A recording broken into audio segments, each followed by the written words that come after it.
வணக்கம். எல்லாம் நல்லா இருக்கீங்களா? நல்லா இருப்பேன் நம்புகிறேன். நல்லா இருக்கணும். தினம் தினம் ஜோதிடம் சார்ந்த நிறைய விஷயம் நம்ம சேனலில் பேசிட்டு வந்துட்டுருக்கோம். அப்படி இப்போ பார்க்க போகிறது என்னென்னா குருச்சண்டால யோகம்ங்க. இப்போ நம்ம ஒரு ஜாதகத்தில் நமக்கு ஏதாவது யோகம் இருக்காதா அப்படின்னு நிறையா பேர் வந்து நம்ம ஃபீல் பண்ணிகிட்டு இருக்கிறது உண்டு. ஏன்னா வந்து நம்ம என்னடா கஷ்டப்பட்டுக்கிட்டே இருக்கோம், ஆனால் வந்து நமக்கு வந்து என்றைக்காவது ஒரு நல்ல நேரம் வந்துடாதா, நமக்கு எந்த யோகமுமே இருக்காதா அப்படின்னு இருக்கும். கண்டிப்பாக பார்த்தீங்கன்னா எல்லாருக்குமே யோகம் இருக்குங்க.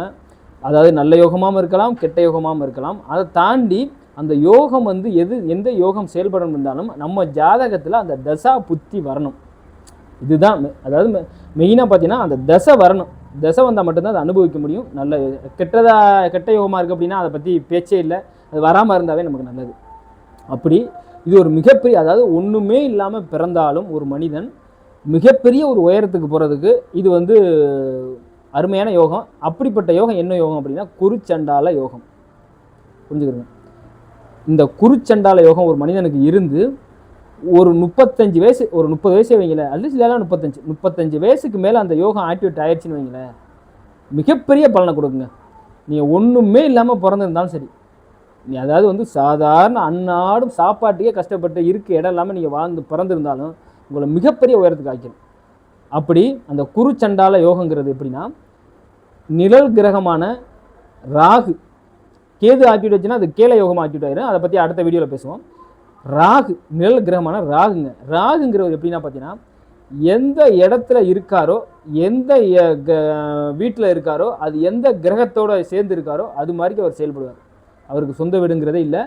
விருச்சகத்தில் உச்சம் பெறாருங்கிறது ஒரு யதார்த்தம் ஒன்று. பட் இருந்தாலும் அதுக்கு சொந்த வீடுங்கிறது இல்லை. அது இருக்கிற வீட்டுக்கு தகுந்தாப்புல செயல்படும். அந்த கிரகத்தோட குரு சேர்ந்துருச்சுன்னு வைங்க, அது எது மாதிரி இருக்கணும், அந்த பலனை நீங்கள் மொத்தமாக நீங்கள் அனுபவிக்கணும் அப்படின்னா, ஒரு ஜாதகத்தில் குருச்சண்டாலயம் ஆட்டிட்டோம்னா 1, 5, 9 புரிஞ்சுக்கிறேன். 1, 5, 9 இந்த ஸ்தானத்தில் குரு உட்கார்ந்து அதை தாண்டி 9ஆம் இடத்துல, அதாவது தனிச்சு இதே ராகு இருந்துச்சு அப்படின்னா இந்த 1, 5, 9 இருந்துச்சுன்னா டோட்டலாக அது டோட்டலாக வேறு மாதிரி பண்ணி விட்டுறோம். இதுக்கு சம்மந்தம் கிடையாது. சரியாக பாவகிரகம் வந்து 1, 5, 9 உட்காரது சரியாக இருக்காது. சரி, அதை தாண்டி ராகு உட்காரது ரொம்ப கஷ்டம்.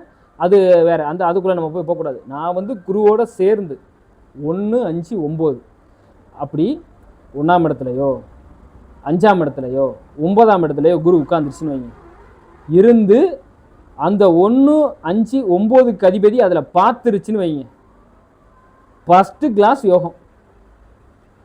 ஃபஸ்ட்டு கிளாஸ் அடித்து அப்படி மிகப்பெரிய உயரத்தை கொண்டு வந்துடும். நீங்கள் ஒன்றுமே இல்லைனாலும், அதாவது ஒரு 10 பைசா காசு கூட கஷ்டப்பட்டுருப்போம், 1 ரூபா காசு கூட கஷ்டப்பட்டுருப்போம், கோடிக்கணக்கான ரூபாய் நம்மள்ட்ட கொட்டி கொடுத்துரும். சில பேர் பாருங்கள், சடனாக ஒரு சாதாரண லைஃப் வாழ்ந்துக்கிட்டு இருப்பாங்க. எப்படி அவங்க பணக்காரனாக வந்தாங்கன்னே தெரியாது. பிஎன்டபிள்யூ பென்ஸ் காரு, பொருளாதாரம், சொத்து மாத்திர மிகப்பெரிய இடத்துக்கு கொண்டு போய் சேர்க்க பாருங்க. அதுதான் அது அமைப்பு. 1, 5, 9 தொடர்படுத்தி 1, 1 ஒன்னோட அதோட இணைச்சிருக்கலாம். பட் இல்லைனா இது பார்க்குறது, அதை தாண்டி குருவோட சேர்ந்து உட்காந்துருக்கு. சரி, எதுவுமே பார்க்கலையா, 1, 5, 9 குரு உட்காந்துட்டார். உட்காந்து அந்த குரு தசை உங்களுக்கு பெருசாக கூட பண்ண ஏன்னா ராகு வந்து என்ன பண்ணிடுதுன்னா பிடிச்சிடும். ராகு வந்து எப்படின்னா, அது இருக்கிற இடத்த அந்த இருக்கிற எந்த கிரகத்தோட இணையுதோ 5 டிகிரிக்குள்ளே இணைக்கும் போது அது வந்து பிடிச்சிக்கிறோம். பட் இருந்தாலும் அது என்னன்னா, அந்த ராகு தசை நடக்குது பாருங்கள், வச்சு செஞ்சிடும், மிகப்பெரிய உயரத்துக்கு கொண்டு போயிடும்.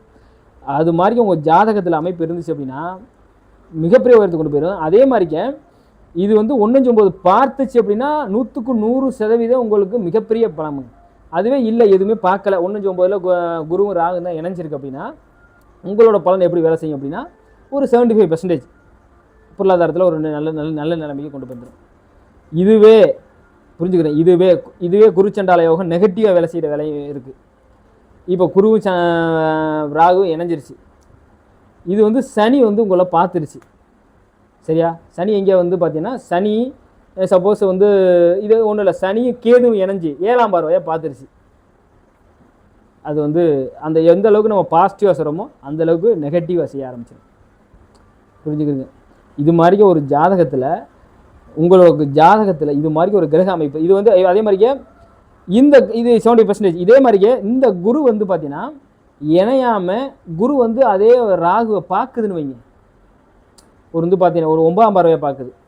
இப்போ வந்து ஒன்றில் குரு வந்து 5ஆம் இடத்துல இருக்காரு, 9ஆம் பார்வையை ராகுவை பார்க்குதுன்னு வைங்க, மிகப்பெரிய அது ஒரு பலனை கொடுக்கும். அது வந்து பார்த்தீங்கன்னா அது ஒரு 50% மிகப்பெரிய பலனை, பெரிய அதிர்ஷ்டம், பொருளாதாரத்தில் எல்லாத்தையும் கொடுக்குற விலையும். அது எப்படின்னா பார்த்தீங்கன்னா அப்படி அது மாதிரி அவர் கொடுக்கும்போது என்ன பண்ணணும் அப்படின்னா, ரொம்ப எச்சரிக்கையாக இருக்கணும். இல்லை அப்படின்னா கடைசி வர்ற புத்தியிலலாம் ஒரு சங்கடத்தை செய்ய வச்சிருக்கும். சரியா? ஆனால் மிகப்பெரிய பொருளாதாரத்தை கொடுக்குறது மிகப்பெரிய ஒரு சங்கடத்தை கொடுக்குற வேலையை செஞ்சிடும். இது மாதிரிக்கே அதை தாண்டி அது இருக்கிற நட்சத்திரம் ரொம்ப முக்கியம். இப்போ வந்து குரு வந்து ஒன்றுமே இல்லை. இப்போ தனுசு வீட்டில் உட்காந்துருக்கு, மேச லக்கணமாக பிறந்திருக்காரு, தனுசு வீட்டில் உட்காந்துருக்கு குரு, அதோட ராகு உட்காந்துட்டாரு 9ஆம் இடத்துல. அப்போ எப்படி இருக்கும்? அவன் தான் உச்சபட்ச பலனுங்க. அது ராகு தசை நடப்பு தசையாக வருது. இப்போ பரணி நட்சத்திரத்தில் பிறந்திருக்காரு. இப்படி மேச ராசி மேச லக்கணம் பரணி நட்சத்திரம் வேறு. அப்போ கரெக்டாக ஒரு குறிப்பிட்ட வயசுக்கு அப்புறம் ராகு தசை வரும், வச்சு செஞ்சிடும், மிகப்பெரிய பொருளாதாரத்தை கொண்டு கொடுத்துரும். சரியா? அப்புறம் கடைசி காலம் வர்ற குரு தசை வந்து நிறைவான வாழ்க்கையை அமைச்சு கொண்டு போய் கொடுத்துரும். சரியா? இது மாதிரிக்கே ஒரு கிரக அமைப்பு உங்களுக்கு இருந்துச்சு அப்படின்னா கமெண்டில் தெரிவிங்க. ஜோதிடம் சார்ந்த நிறைய விஷயம் நம்ம சேனலில் அடுத்தடுத்த பதிவில் சந்திப்போம். நான் சென்னை வர்றேன், உங்களுக்கு ஜாதகம் பார்க்கணும் அப்படின்னா நம்ம நம்பரை கான்டெக்ட் பண்ணி புக் பண்ணிக்கிறேங்க. ஒன்று. அதை தாண்டி அரசியல் சார்ந்து நிறைய விஷயம் நம்ம பேசிகிட்டு இருக்கோம். நிறைய அரசியல் தலைவர்களுக்கு நம்ம ஜாதகம் பார்த்துருக்கோம். நம்ம சொன்னது மாதிரி எல்லாமே நடந்திருக்கு. ஒரு பெர்சன்டேஜ் மாறாமல் நடந்திருக்கு. உங்கள் வாழ்க்கையிலையும் எதுவும் முக்கியமான விஷயங்கள் நீங்கள் பிளான் பண்ணியிருக்கீங்க, எதாவது நடக்கணும் அப்படின்னா என்னை கான்டெக்ட் பண்ணி நீங்கள் உங்கள் ஜாதகத்தை பார்த்துக்கிறீங்க. ஜோதிடம் சார்ந்த நிறைய விஷயம் அடுத்த பதிவு சந்திப்பாக நம்ம சேனலை சப்ஸ்கிரைப் பண்ணி ஷேர் பண்ணிக்கிறீங்க. அதை தாண்டி நாம் யாருங்கிற யூடியூப் சேனல் வேறு ஆரம்பிச்சிருக்கேன். அந்த சேனல்லையுமே நீங்கள் போய் நாம் யாருங்கிறதுல நிறைய விளக்கங்கள் இருக்குது, அதை பாருங்கள், உங்களுக்கு புரியும். அதில் இது ஜோதிடம் சார்ந்த விஷயம் சரி, வேறு ஒரு சில விஷயங்கள்லாம் நிறைய நான் பேச போகிறேன். எனக்குள்ளே ஆத்மார்த்தமாக இறைவனை வந்து நம்மளுக்குள்ளே தேடணும்னு நினைப்பேன். அது மாதிரி பார்ப்போம். அடுத்தடுத்த பதிவில் நம்ம ஜோதிடம் சார்ந்த நிறைய விஷயம் பேசுவோம். நம்ம சேனலை சப்ஸ்கிரைப் பண்ணி ஷேர் பண்ணிக்கிறேங்க. நன்றி, வணக்கம்.